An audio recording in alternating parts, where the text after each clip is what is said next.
आजचा पॉडकास्ट फक्त मला लोकांना काय सांगायचं ह्याच्यावरती चालला आहे असं वाटायला लागलं मला. आत्ता पाहिलं तर खूप हॉरिबल वाटतं की माझी शाळा घरापासून 7.5 किलोमीटर होती. मी 7.5 आणि 7.5 ऑलमोस्ट 15 किलोमीटर प्रत्येक दिवशी मी सायकलिंग करायचो. 10वी नंतर करायचं काय हा खूप मोठा प्रश्न होता, कारण नॉलेज किंवा एक्सपोजर काहीच नव्हतं. त्याला म्हणतो ना, देवाला काहीतरी वेगळं घडवायचं असतं. त्या दिवशी का कोणास्टॉप माझे चुलते तिथं आले आणि त्यांनी म्हटलं की नाही, गावाकडे राहून किंवा अशा ॲटमॉस्फिअर राहून सुद्धा त्यांनी 10वीत चांगले मार्क पडले. तर म्हणे पुढचे 2 वर्ष म्हणजे 11वी आणि 12वी मी स्वतः त्याला शिकवेल, माझ्या खर्चाने माझ्या घरी ठेवून. आणि माझा पुढचा प्रवास शिक्षणाचा सुरू झाला.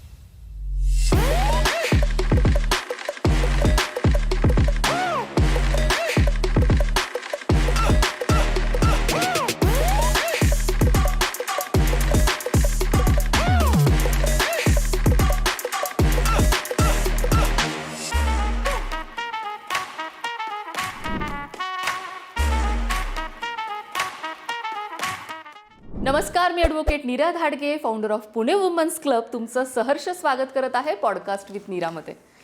वेगवेगळे विषय आम्ही तुमच्यापर्यंत घेऊन येत असतो. अशा काही स्टोरीज तुमच्यापर्यंत आम्ही घेऊन येतो आहे ज्याच्यातनं तुम्ही इन्स्पायर व्हाल. पॉडकास्ट विथ नीराचा हा ऑलमोस्ट 400पेक्षा जास्त एपिसोड आत्तापर्यंत आपण करून झालेले आहेत. आणि याच्यामध्ये ह्या इतक्या सुंदर सक्सेस स्टोरीज कधी तुम्हाला काही वेगळ्या वेगळ्या गोष्टी शिकवत आहेत, कधी तुम्हाला तुमचा इतिहास बदलण्यासाठी घडवत आहेत, कधी तुम्हाला कलाक्षेत्राची आठवण करून देत आहेत आणि कधी तुम्हाला त्यांच्या स्टोरीमधून स्वतः कसं पुढे जायचं हे शिकवत आहेत. त्याच्यामुळे नक्की आजचा एपिसोड मिस करू नका. आज तुमच्यासाठी खूप सुंदर एपिसोड घेऊन आलेलो आहोत.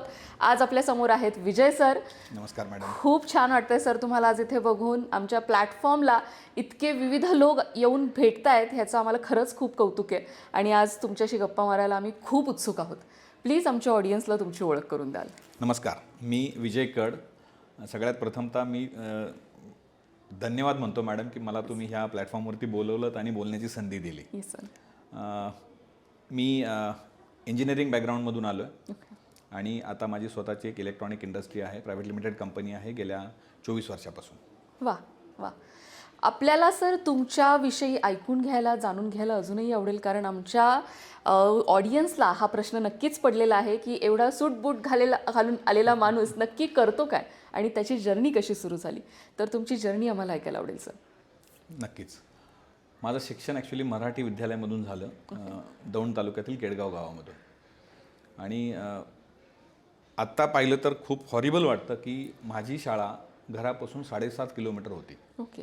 मी 7.5 आणि 7.5 ऑलमोस्ट 15 किलोमीटर प्रत्येक दिवशी मी सायकलिंग करायचो, पहिलीपासून ते 10वीपर्यंत. बापरे. ते पाठीमागे जर पाहिलं तर आता खरं तर अतिशक्ती वाटते मुलांना की सायकलिंगवरती. आणि सर्वात महत्त्वाचं म्हणजे 7वीपर्यंत माझ्या घरच्यांची परिस्थिती पण नव्हती की मला सायकल. तर मी माझ्या दुसऱ्या 2 मित्रांच्या बरोबर आम्ही 666 सायकल 7वीपर्यंत केलेलं. बापरे. 10वीपर्यंत शिक्षण त्या मराठी शाळेत झालं. त्यानंतर वडील शेतकरी होते, फक्त वाचता येईल आणि स्वतःची सही करता येईल एवढंच नॉलेज. आई अशिक्षित होती, आहे रादर. तर हे सगळं फॅमिली बॅकग्राऊंड असताना 10वी नंतर करायचं काय हा खूप मोठा प्रश्न होता, कारण नॉलेज किंवा एक्सपोजर काहीच नव्हतं. म्हणजे बऱ्याच वेळा फक्त 10वी 12वी नंतर लोकांना काहीतरी नोकरी मिळते आणि रोजीरोटीसाठी नोकरी करतात असा तो कन्सेप्ट होता. पण त्यावेळेस लहानपणी गाडीचं खूप क्रेज, 2 व्हीलर मोटरसायकल्स ह्याचं क्रेज होतं. तर घरच्यांनी असं विचार की त्याची आवड जर त्यात आहे तर त्याच्यात काय करता येईल का. बऱ्याच लोकांनी सजेशन दिलं की मग त्याला व्हेकल्स आवडतात तर त्याच्यामध्ये तुम्ही काय करू शकत असाल, गॅरेज असेल किंवा सम सॉर्ट ऑफ थिंग. तर मग घरच्यांनी विचार घेतला की ठीक आहे, 3 महिन्याचा एक कोर्स करूया, 2 व्हीलर रिपेअरिंग. ओके. आणि मग गावाकडेच आपण छोटंसं गॅरेज ओपन करूया आणि तिथं पुढं कंटिन्यू करेल अशा दृष्टिकोनातून. येस.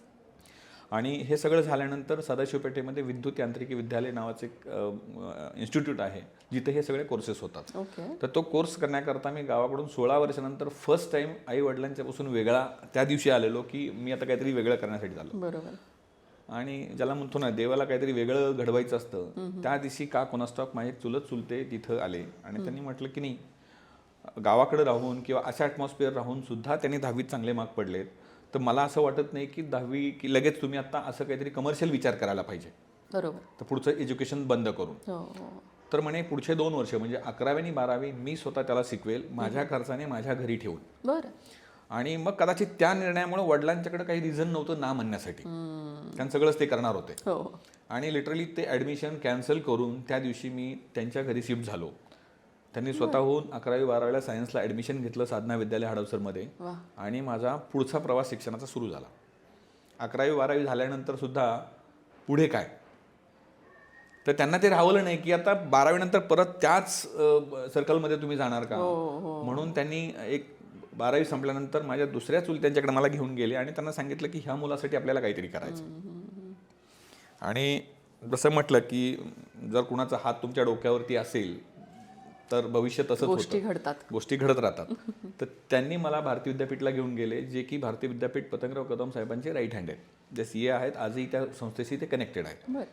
त्यांच्या तिथं गेल्यानंतर त्यांनी आतमध्ये गेले, डिस्कशन झालं, ते त्यांच्या लेवलवरती जे काही पॉसिबिलिटीज होती त्या सगळं केलं. बाहेरून मला सांगितलं की तुझं ENTCत ॲडमिशन झालेलं आहे, उद्यापासून तू हे कॉलेज जॉईन करायचं. आणि तिथून माझा इंजिनिअरिंगचा प्रवास सुरू झाला. मग मी पुढचे 3 वर्षे माझं इंजिनिअरिंग कंप्लीट झालं. इंजिनिअरिंग कंप्लीट झाल्यानंतर झालं, आता शिक्षण झालं, सगळं झालं, तर आता नेक्स्ट म्हणजे जॉब करायचा. आणि लिटरली न्यूजपेपरमधून एक एक कंपनीची इन्फॉर्मेशन काढून मी कॉल करत होतो की जॉब आहे का, जॉब आहे का. त्या टाईम काही छोट्या प्लेसमेंट्स वगैरेमध्ये मी नाव नोंदवलं होतं. आणि माझ्यामध्ये 3 वीकमध्ये मला पहिला जॉब मिळाला. सॅलरी होती ₹700. त्यातले ₹350 प्लेसमेंटवाल्याने घेतले. माझी फर्स्ट सॅलरी होती ₹350. जे की आता माझ्या मुलींना सांगितलं तर ते हसतात खरं तर की कसं शक्य आहे ते.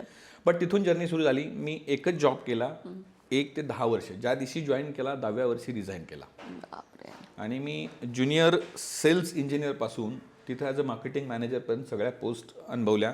मला त्या कंपनीने प्रचंड मोठं फ्रीडम दिलं. आणि माझ्या आयुष्यातली दुसरी महत्त्वाची व्यक्ती म्हणजे माझे बॉस, की जे मला अभिमान आहे की मी त्यांच्याकडे 10 वर्ष काम केलं आणि म्हणून मी आज मॅनेजिंग डायरेक्टर एक कंपनीचा बनू शकलोय. मस्त. असा हा प्रवास होता. खूप छान सर. तुम्हाला जिथे जिथे म्हणजे आपल्याला माहिती नसताना कुठे आपल्याला जायचंय आणि तिथे देव कसं आपल्याला वेगळ्या वेगळ्या पद्धतीने त्या सिच्युएशनपर्यंत नेऊन दाखवतो हे तुमच्या स्टोरीमधनं खूप छान पद्धतीने दिसतंय. इंजिनिअरिंग झालं, 10 वर्ष तुम्ही एका कंपनीमध्ये जॉब केला. इथे मला हे पण नमूद करायला आवडेल, तुमची कन्सिस्टन्सी खूप छान होती. 10 वर्ष एका कंपनीबरोबर काम करणं, आजचे जेनझी जर आपण पाहायला गेले तर विदिन 3 मंथ्स चेंज करतात, जॉब चेंज करतात. पण एका कंपनीबरोबर 10 वर्ष ती कंपनी मोठी होताना पाहणं आणि आपला त्याच्याबरोबर करिअर इव्हॉल्व्ह करणं ही खूप मोठी गोष्ट होऊन जाते. आणि तो जो अनुभव आहे तो तुम्हाला स्वतःला उभं करायला पण खूप मदत करतो. हे सगळं करत असताना आणि ह्या सगळ्या गोष्टींमधनं जात असताना तुमच्या स्वतःचा बिझनेस टाकण्याची संकल्पना तुम्हाला कुठून आली?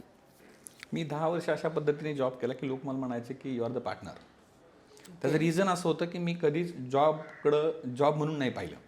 म्हणजे संडे जरी असेल आणि कुठल्या कस्टमरचा फोन आला की नाही आम्हाला ह्या मशीनचा डेमो हवा आहे, बरोबर, तर मी 50-50 किलोमीटर संडेला पण ट्रॅव्हल केलेलं आहे. आणि विदाऊट इन्फॉर्मिंग द ऑफिस. म्हणजे ते सोमवारी करूया नंतर करूया असं काहीच नाही आहे. त्या दिवशी केलेलं आहे, त्या दिवशी ऑर्डर क्लोज केलेली आहे. इव्हन टेक्निकलमध्ये मी माझ्या मशीन्समध्ये स्ट्रॉंग होतो. कमर्शियल फॅक्टरला सर म्हणायचे की माझ्यापेक्षा बेस्ट प्राइस विजयच देऊ शकतो. मी कुठल्याही कस्टमरचा जरी फोन आला आणि त्यावेळेस ते लँडलाईन कन्सेप्ट होता, ते पिक द फोन आणि कोण बोलतोय सर असं असं बोलतोय, आम्हाला काहीतरी 10 मशीन्स घ्यायचे आहेत, कड साहेब येऊन गेले पण आम्हाला 10 घ्यायचे आहेत, हो आम्हाला प्राईस चांगली पाहिजे. त्यांनी हे पण विचारलं की तुम्ही कोण बोलताय. ते फक्त म्हणायचे की माझ्यापेक्षा चांगली प्राईस तेच देऊ शकतात, सो यू कनेक्ट देम. तो जो फेथ निर्माण झाला होता त्या ऑर्गनायझेशनमध्ये, कदाचित त्याच्यामुळं त्या लेवलवरती मी जाऊ शकलो. आणि 10 वर्षात मला सांगायला आवडेल मी फक्त 6 दिवस सुट्टी घेतली होती, ती माझ्या स्वतःच्या लग्नाची. पूर्ण 10 वर्षाच्या टेन्युअरमध्ये. बरं. बऱ्याच वेळा असं होतं की ज्यावेळेस मी ऑफिसमध्ये जायचो त्यावेळेस सर म्हणायचे की घड्याळाकडे नका बघू, विजय आला म्हणजे 9:30 sharp, it should not be less 1 minute और नॉट मोर. असं 10 वर्ष असाच जॉब केला मी. आणि आजही 24व्या वर्षी मी सकाळी 9:30 माझ्या ऑफिसमध्ये असतो. वा. हे खरं केलं पाहिजे सर.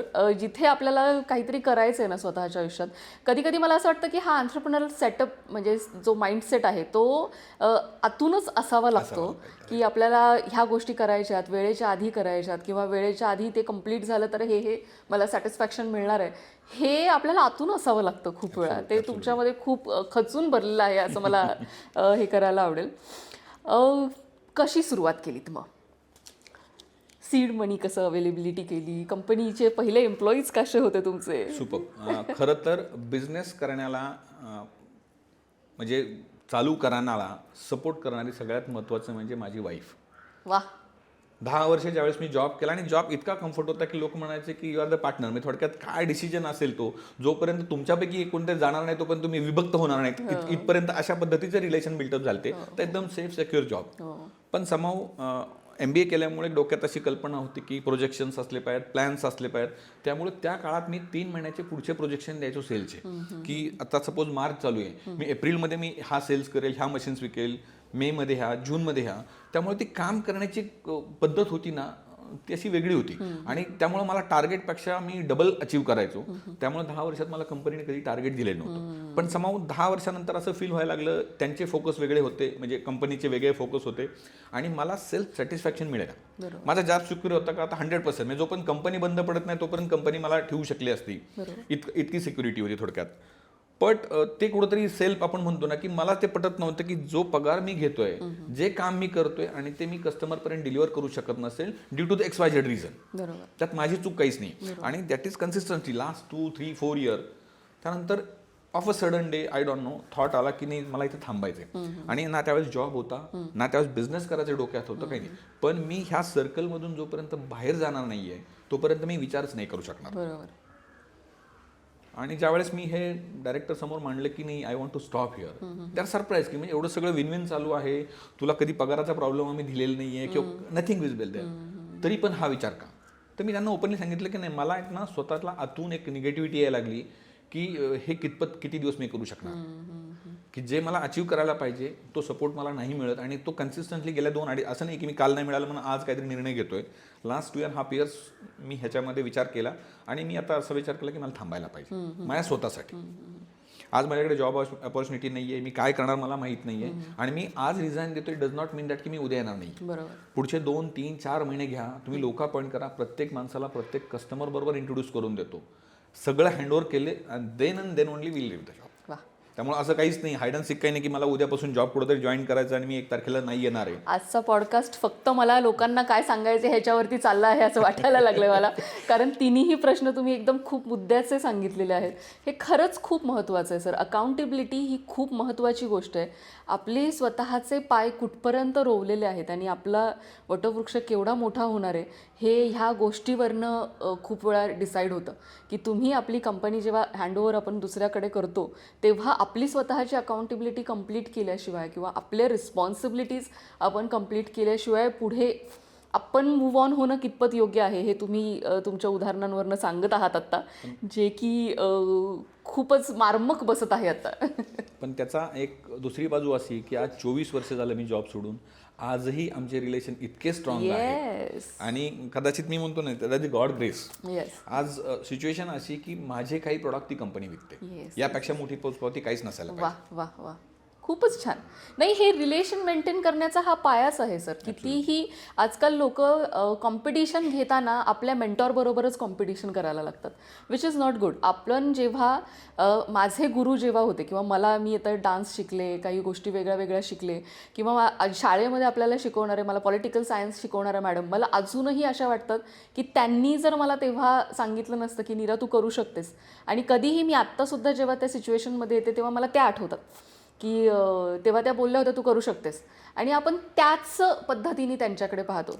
पण आता मी पॉलिटिकल सायन्समध्ये टॉप केलं म्हणून मी आता त्यांच्यावरची शिक्षिका बनली पाहिजे आणि त्यांच्याबरोबर कम्पीट केलं पाहिजे, हा कधी थॉट प्रोसेसच आपल्यापर्यंत येत नाही. आणि मग ते रिलेशन्स जेव्हा वाढतात किंवा जे प्रोफेशनल रिलेशन तुमचे रिस्पेक्टफुली पद्धतीने वाढतात तेव्हा त्यांच्या घरचे, आपल्या घरचे किंवा पुढे जाणाऱ्या ज्या गोष्टी असतात आणि आयुष्यभरासाठी तुम्हाला एक मेंटॉर मिळून जातो, जो की आपल्यापेक्षा 20 वर्षांनी पुढे आहे, अनुभवांनी पुढे आहे. त्याच्याबरोबर तुम्ही कॉम्पिटिशन करून करणार काय? हा मी तर नेहमी म्हणतो की आज त्यांच्यामुळे मी ह्या चेअरवरती बसलो, कारण त्यांची 10 वर्षाची मेंटरशिप होती ना, तो डिसिजन घेण्याची पॉवर असू देत, एक विश्वास टाकण्याची पॉवर असू देत, त्याच्यामुळे मी आज खरं तर डायरेक्टर बनलोय. बरोबर. आणि मी नेहमी म्हणतो गॉड ग्रेस की मला जे असे मेंटॉर माझ्या लाईफमध्ये मिळत गेलेत की ज्यांच्यामुळे माझं लाईफ बदलून गेलं. त्यामुळे 24 वर्षानंतर सुद्धा आजही तसंच रिलेशन आहे. Yes sir. हा खूप छोटा माइंडसेट आहे. म्हणजे जर विचार करायला गेलं ना, आता आपण तिथल्या तिथे सोडून देऊ शकतो की नाही मला नाही करायचं, तुमचं तुम्ही बघा, आता चाललं. पण त्याच्याऐवजी तुम्ही 2 महिने स्वतःवरती काम करणं, त्यांची अकाउंटेबिलिटी कंप्लीट करणं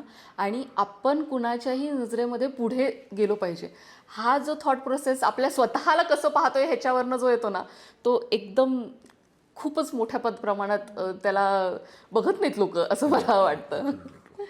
नाही, विषय वेगळीकडेच गेला. Please sir, continue. आता जॉब सोडल्यानंतर सुद्धा अजून एक स्टोरी अशी होती की 10 वर्षे त्यांनी माझ्या खांद्यावरती सगळी धुरा दिलेली होती खरं तर. म्हणजे होल अँड सोल सांगितलं, पण त्यामुळे दे नेवर आस्क की कोण कस्टमर बोलतंय. येस. कारण त्यांच्या एक्सपेक्टेशनपेक्षा जास्त काम करायचो, कंपनीची ग्रोथ होत गेली आणि स्क्रॅचपासून गोष्टी केल्या. म्हणजे मला असं आठवतं की आता तरी ह्या नवीन जनरेशनला इंटरनेट हे ते इतक्या गोष्टी आहेत, तुम्हाला मॅपिंग आहे, तुमच्याकडे यायचं असेल तर मॅप लावता 2 सेकंद जातात. 92च्या गोष्टीच्या वेळेस मला ते एलो पेजेसमधून कंपनीची नावं शोधायची, लँडलाईन नंबर शोधायचे, फोन करायचं, तिथं पर्सनली जायचं शोधत. अशा एक एक कस्टमर आम्ही सिलेक्ट केले होते. सो 10 वर्षाचा खूप मोठा बॅकग्राऊंड, कस्टमरचा बॅकग्राऊंड जमलेला होता. आणि ज्यावेळेस सोडलं त्यावेळेस 2 महिन्यानंतर हे सगळं केलं. त्यांनी माझ्या जागेवर 2-3 लोक अपॉइंट केली. प्रत्येक माणसाला नेऊन मी कस्टमरची इंट्रोडक्शन केली. स्टील त्यांच्या डोक्यात ते काही होत नव्हतं की हे कसं पुढं घेऊन जाणार आहे आपण. तर 15 दिवसानंतर त्यांचा परत मला फोन आला की वी वॉन्ट टू मीट. आणि कदाचित त्यांना तो थ्रेट त्या मुवमेंटला होता की 10 वर्ष ह्या व्यक्तीला सगळंच माहिती आहे किंवा तो आपल्या अगेन्स्ट काम करेल. म्हणजे मग मार्केटमध्ये जर आपल्यापेक्षा नॉलेज जास्त घेतले, कारण तोच दिवसभर फील्डवरती असायचा. आणि ते कम अलॉंग विथ अ प्रपोजल की आम्ही फक्त मॅन्युफॅक्चरिंग करू आणि तुझी कंपनी फक्त ऑल ओव्हर इंडिया सेल करेल. आम्ही एकही रुपयाचा सेल करणार नाहीये, रोटेट थ्रू यू ओनली. पण त्या मोमेंटला मी त्यांना तेही सांगितलं की हे जर करायचं असतं तर मी जॉब सोडलाच नसता. I am quiet okay with that. पण जर आता मी ओनर म्हणून समोर जाणार असेल कस्टमरच्या, आणि जो आता मी गेल्या 2-3 वर्षात जो प्रॉब्लेम फेस करत होतो तो तर ॲज अ ओनर म्हणून फेस केला. मी कस्टमरला हे नाही सांगत माझ्या बॅकएंडला काय प्रॉब्लेम आहे. बरोबर.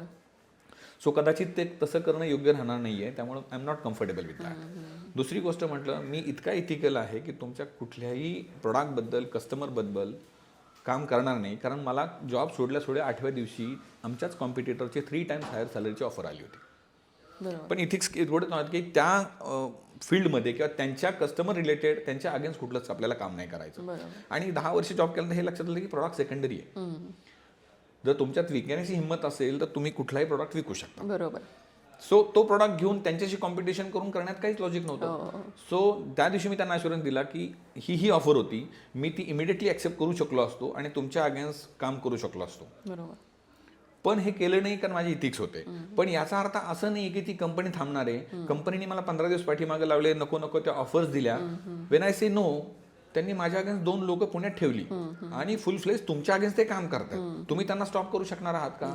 नाही करू शकणार आहेत. मग why you are worried about me केल्याने काय फरक पडला असता? बरोबर. इतकं चांगलं रिलेशन होतं. तर म्हटलं असं नाही होणार आहे. आता ती 2 लोक तुमच्या अगेन्स्ट काम करतात. चला, मी तुमच्या अगेन्स्ट काम नाही करणार आहे इथपर्यंत ठीक आहे. पण कुणी केलं तरी आपल्याला थ्रेट असायचं काहीच कारण नाहीये. कारण अननोन लोकांना आपण थांबू शकत नाहीये. आणि खरंच त्या दिवशी आमचं बॉन्डिंग सगळ्यात छान झालं की they understand it, that is true की आज ती लोक काम करणार आहेत, आपण त्यांना थांबू शकत नाही. तर वाय वी आर थिंकिंग की विजयने काम केलं तर प्रॉब्लेम आहे. आणि त्या दिवसापासूनचं बॉन्डिंग आजही 24 इयर्स पर्यंत आहे. मस्त. सो जर्नी अशी आहे. छान छान छान सर. खूप उदाहरणं तुमच्या ह्या जर्नीवरनं आम्हाला हे करायला मिळाली. खूप वेळा मला ह्या गोष्टी आहेत ना बोलता येत नाहीत. म्हणजे जेव्हा आपण ह्या सगळ्या गोष्टींमधनं जात असतो तेव्हा त्याला नक्की शब्दात कसं मांडायचं हे तुमच्या गोष्टीवरनं आज आम्हाला खूप छान पद्धतीने कळालं आहे. आपण एका शेवटच्या प्रश्नावरती येऊयात. हा जो तुमच्या सगळ्या प्रवासाचा पाया आहे हे एका स्टोरीवर छान रिलेटेड आहे. ती स्टोरी आमच्या ऑडियन्सला ऐकायला आवडेल. ग्रेट. जसं स्टोरी सांगताना मी सांगितलं की माझ्या आयुष्यामध्ये खूप गॉडफादर येऊन गेले. जसं मी सांगितलं की 10th नंतर करणार काय होतो आणि कुणामुळं झालं काय, हे ॲब्सोल्युटली सांगितलं की माझ्या चुलत्यांच्यामुळे ह्या सगळ्या गोष्टी झाल्या. लाईफ टर्निंग पॉईंट आहे. हे सगळं करता करता ज्यावेळेस मी हे स्वतः अनुभवलं की एखाद्या व्यक्तीच्या डायरेक्शनमुळं एवढा मोठा लाईफमध्ये डिफरन्स पडू शकतो, तर त्यांच्याच मदतीने आमच्या गावात आम्ही एक संस्था चालवतो जी आज माझ्या गावात आम्ही 45 इंजिनियर्स उभे केले. आणि आम्ही त्यांना एकही रुपयाची फायनान्शियली मदत करत नाही. पण तो मुलगा त्याच्या पायावरती, अशिक्षित आई वडील आहेत, शेतकरी आहेत, मार्गदर्शन नाही आहे, मुलांनी काय करावं मुलांना कळत नाही आहे, अशा 45 फॅमिलींना आम्ही मदत केली. आणि आज आमच्या छोट्या खेडेगावामध्ये 45 इंजिनियर्स उभे आहेत की जे स्वतःच्या पायावरती उभे आहेत. मस्त.